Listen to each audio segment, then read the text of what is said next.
This next step, in my opinion, is the most important.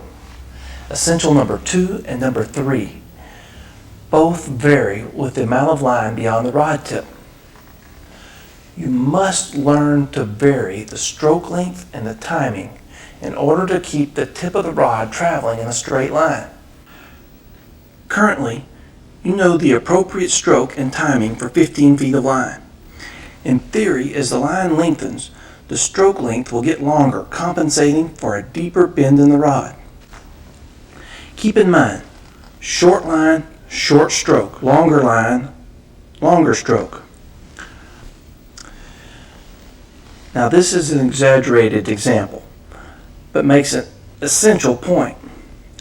The longer the line, the longer the stroke. Let's watch again.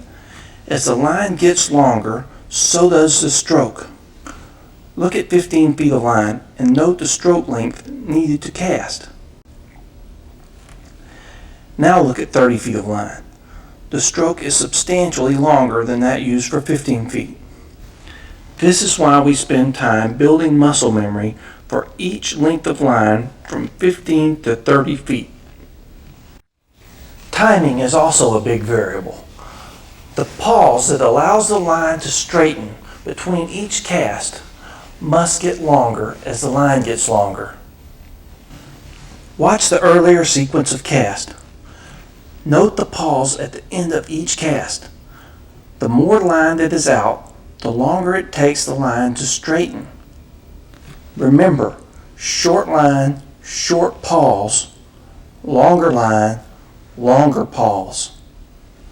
The easiest way to learn how to adapt your casting stroke is to add only 1 foot of line at a time.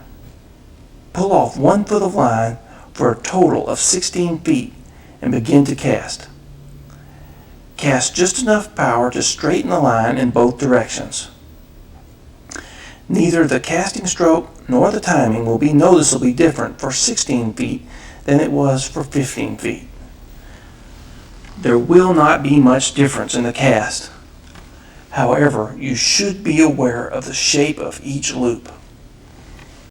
If the loop is too wide, then shorten the stroke. If it tangles or tails, lengthen the stroke.